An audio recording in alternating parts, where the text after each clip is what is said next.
दोस्तों, जुलाई की दोपहर में दिल्ली के अंदर एक लड़का रिक्शा चला रहा था। उसने अपने चेहरे को गमछे से कवर किया हुआ था। तेज़ धूप थी और तेज़ धूप के कारण उस रिक्शे में एक जो लड़की बैठी हुई थी उसने भी अपने चेहरे को दुपट्टे से कवर कर रखा था। अब वह रिक्शा खींच रहा था। रिक्शा खींचते खींचते उसे बहुत तेज़ गर्मी लगती है तो साइड में ही उसे एक पानी की टंकी दिखाई देती है जिस पर लिखा हुआ था शीतल जल। तो वह रिक्शा वाला उस लड़की से कहता है कि मैडम, अगर आपको कोई दिक्कत ना हो तो मैं जाकर यहाँ से पानी पी लूँ।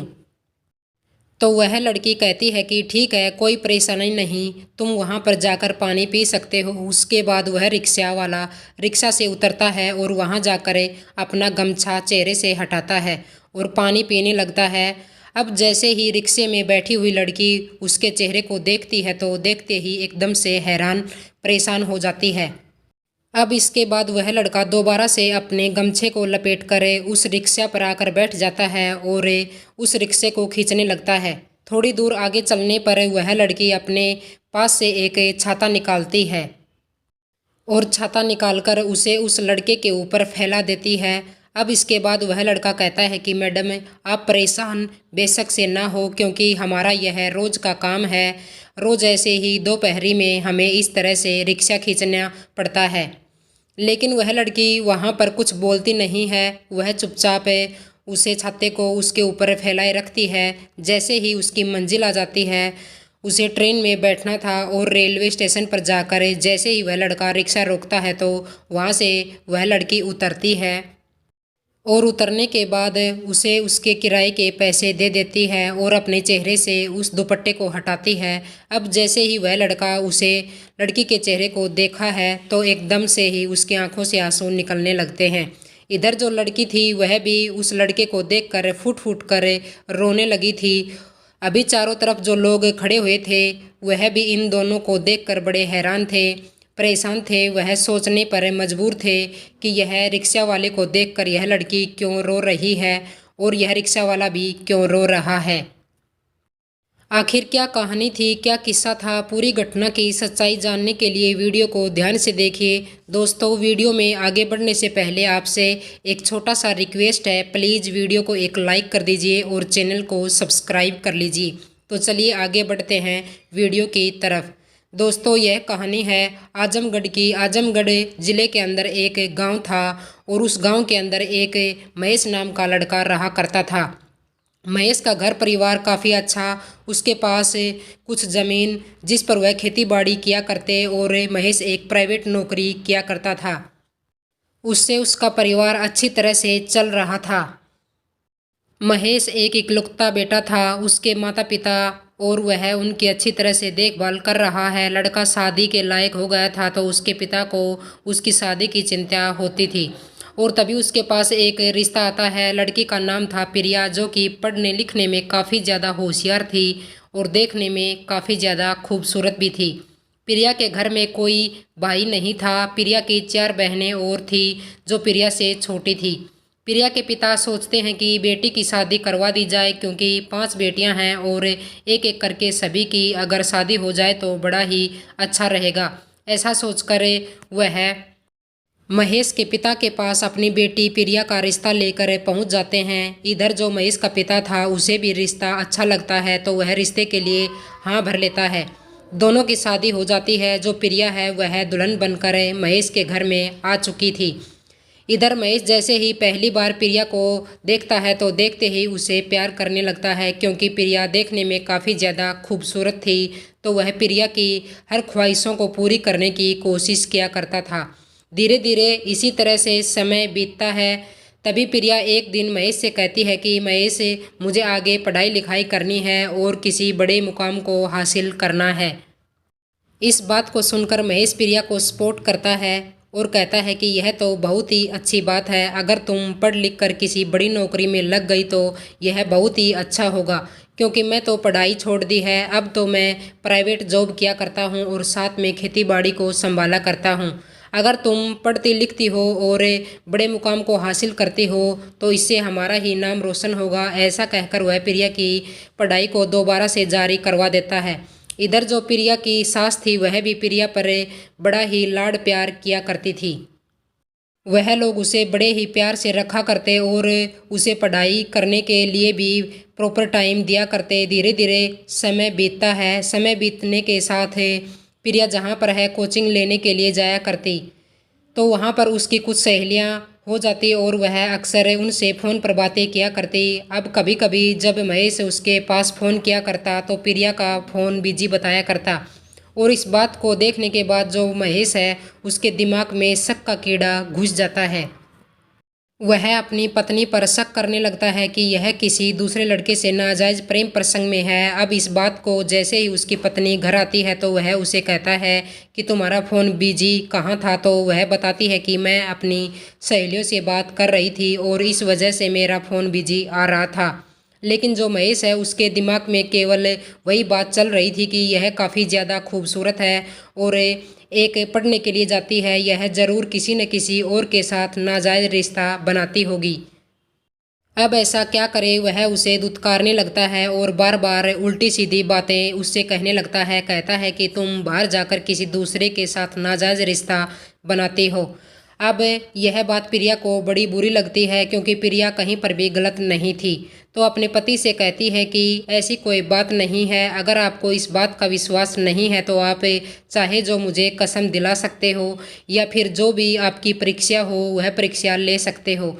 और यह रहा आपके पास फ़ोन, इस फ़ोन में देख लो, अगर किसी और का नंबर भी हो तो। तभी वह कहता है कि तुम पढ़ी लिखी हो और तुमने वह नंबर को डिलीट कर दिया होगा।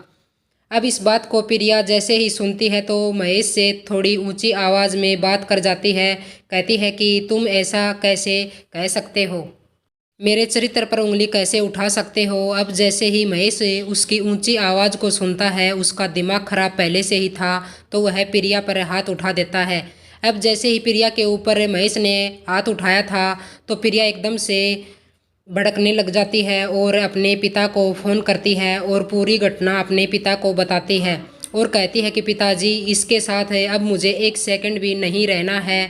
मैं अभी के अभी यहाँ से आ रही हूँ और अगर आप चाहते हो कि मैं इसी घर में रहूँ तो यह अब संभव नहीं है, क्योंकि इसने मेरे चरित्र पर उंगली उठाई है और मैं अपने चरित्र को अच्छी तरह से जानती हूँ। मैं ऐसा कुछ भी नहीं किया और जो काम मैंने किया नहीं है उसके लिए भला मैं सज़ा क्यों भुगतूं।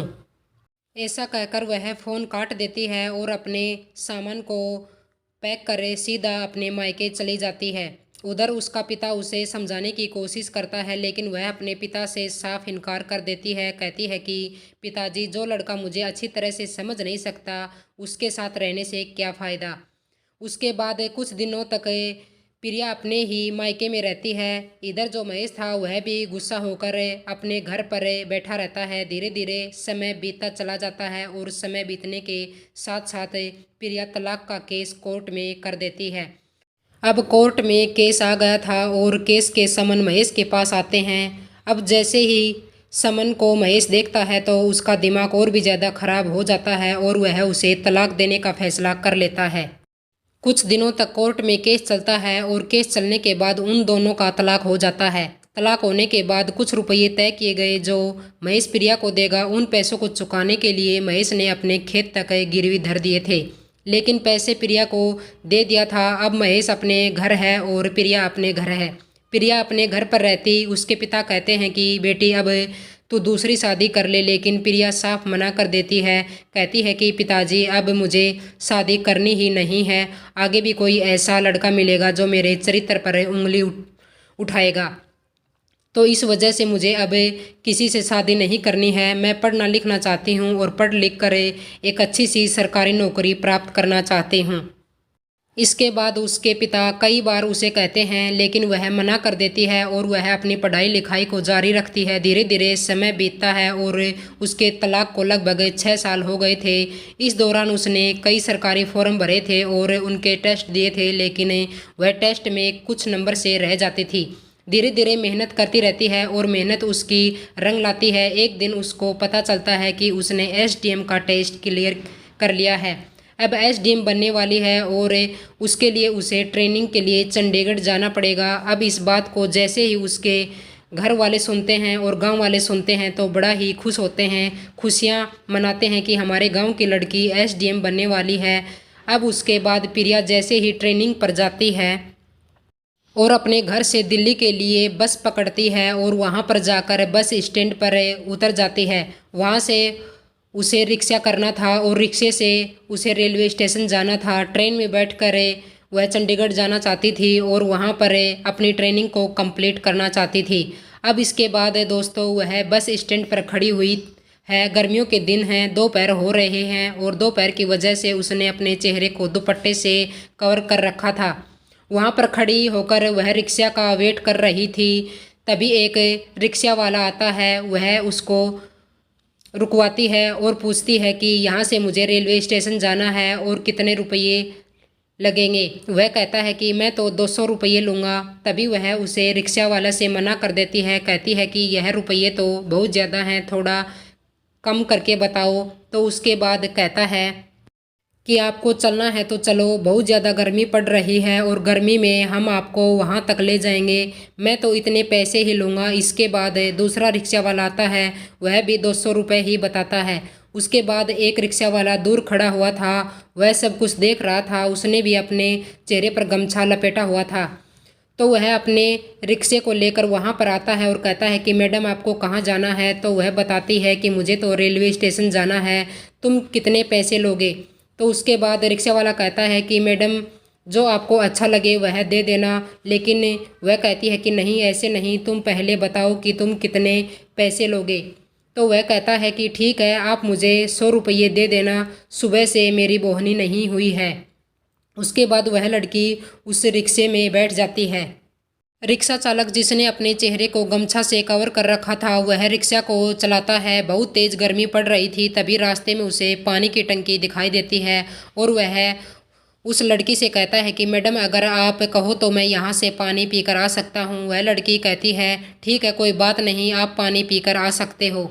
वैसे भी अभी ट्रेन को आने में काफ़ी देर है। उसके बाद वह अपना गमछा हटाता है। जैसे ही प्रिया की निगाह उस लड़के पर पड़ती है तो उसके चेहरे को देखकर एकदम मायूस हो जाती है और अंदर से उसका दिल रोने लगता है। उसके बाद वह लड़का वहाँ से आता है, अपने चेहरे पर दोबारा से गमछा लपेट लेता है और रिक्शा को खींचने लगता है। दोस्तों वह लड़का और कोई नहीं, वही महेश था जिसने उसे तलाक दे दिया था। आज वह दिल्ली में आकर रिक्शा चलाता है। तभी वह थोड़ी दूर आगे चलता है तो प्रिया अपने पास से छाते को निकालती है और उसको उसके ऊपर फैला देती है। तभी वह लड़का कहता है कि मैडम आप क्यों परेशान हो रही हो, हमारा तो यह रोज़ का काम है और रोज़ हमें इसी तरह से दोपहर में रिक्शा चलाना पड़ता है। अब उसके बाद जो प्रिया है वह कुछ बोलती नहीं है, क्योंकि वह अंदर ही अंदर फूट फूट कर रो रही थी। धीरे धीरे उसकी मंजिल आ जाती है। जिस स्टेशन पर उसे पहुंचना था वहां पर जाकर उसने रिक्शे को रोक दिया था और उसके बाद वह रिक्शे से उतरता है और तभी प्रिया भी उस रिक्शे से उतरती है और उतरने के बाद उसे रुपये निकाल कर देती है।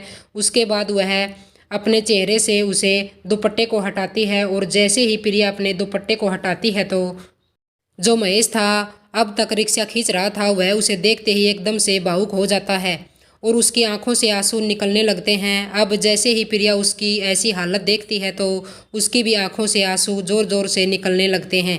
चारों तरफ जो लोग थे वह उन दोनों को देखते हैं और देखकर बड़े असमंजस में हो जाते हैं, क्योंकि एक रिक्शा वाला है और एक उसकी पैसेंजर है और दोनों एक दूसरे को देखकर खड़े खड़े रो रहे हैं। आखिर चक्कर क्या है, आखिर क्या बात है।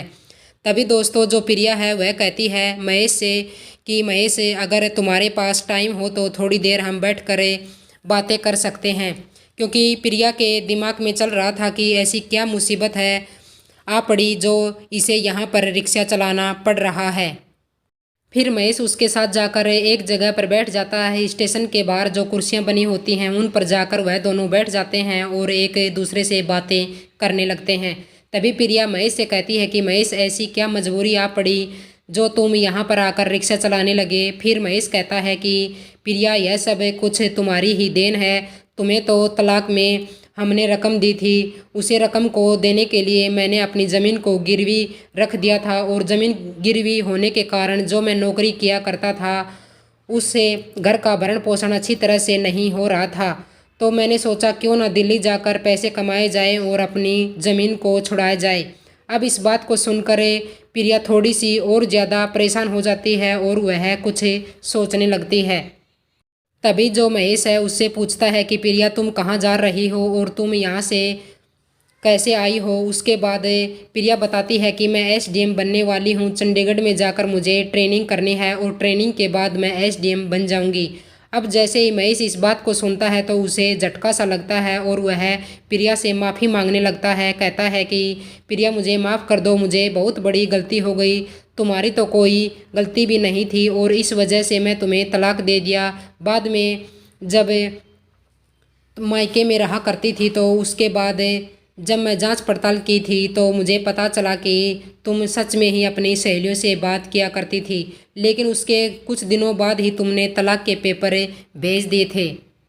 और जैसे ही मैं तलाक के पेपर देखे तो उसके बाद मुझे गुस्सा आ गया। मैं सोचने लगा कि मैं इतनी छोटी सी बात पर भला कौन रूठ कर तलाक देता है। इस अहंकार के कारण मैं तुम्हें तलाक दे दिया और जिस दिन से मेरा और तुम्हारा तलाक हुआ है उसके बाद मैं हर रोज़ तुम्हारे बारे में सोचा करता हूँ और इस बात को सोच सोच कर परेशान रहता हूँ कि मैं अपने हंसते खेलते परिवार को उजाड़ दिया।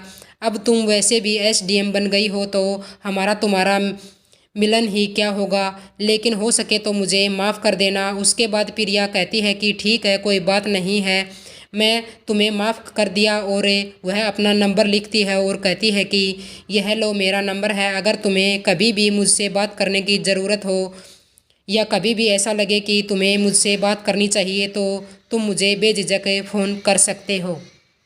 मैं अब इस ट्रेन से जा रही हूँ क्योंकि मुझे अपनी ट्रेनिंग कंप्लीट करनी है और बाद में तुम फ़ोन से मुझसे बात कर लेना। उसके बाद प्रिया उस ट्रेन में बैठकर दुखी मन से चंडीगढ़ पहुँच जाती है और वहाँ जाकर अपने रूम में जाकर आराम करने लगती है। धीरे धीरे शाम हो गई थी। शाम के समय जो महेश था वह प्रिया के पास फ़ोन करता है, प्रिया से बात करता है और बातों ही बातों में उन दोनों को एहसास होता है कि उन दोनों ने जो भी किया वह बहुत ही गलत किया है, ऐसा उन्हें नहीं करना चाहिए था। तो प्रिया अब महेश से कहती है कि महेश अब तुम रिक्शा मत चलाओ, तुम्हें यहाँ पर मेरे पास चंडीगढ़ आ जाओ और मैं यहाँ पर तुम्हें एक अच्छी सी नौकरी दिला दूँगी।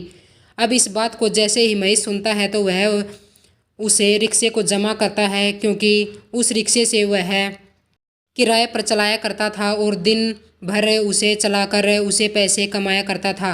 तो महेश उस रिक्शे को जमा करने के बाद सीधा चंडीगढ़ पहुंचता है प्रिया के पास और दोनों एक ही साथ रहने लगते हैं। इधर जो प्रिया है वह भी अपनी बीती बातों को याद करती है। दोनों को बहुत पछतावा होता है कि इतनी छोटी सी बातों के ऊपर हमने अपने घर को बर्बाद कर लिया, ऐसा करना बिल्कुल सही नहीं था। तो अचानक से दोनों एक दूसरे से कह देते हैं कि हम दोनों को अब शादी कर लेनी चाहिए। उसके बाद प्रिया और महेश एक मंदिर में जाकर एक दूसरे से शादी कर लेते हैं और शादी करने के बाद वह दोनों अपने घर वालों को बताते हैं कि हम दोनों ने दोबारा से शादी कर ली और हम दोनों एक दूसरे के साथ मिलजुल कर रहेंगे। उसके बाद प्रिया की पोस्टिंग हो जाती है और पोस्टिंग होने के बाद प्रिया महेश के साथ हंसी खुशी रहा करती है। अब कुछ दिनों बाद उन्हें एक बच्चा भी हो जाता है और उस बच्चे को लेकर वह लोग दोबारा से अपने गांव आते हैं और वहां जाकर जो भी इस बात को सुनता है वह बड़ा ही खुश होता है क्योंकि उन दोनों ने अपना घर फिर से बसा लिया।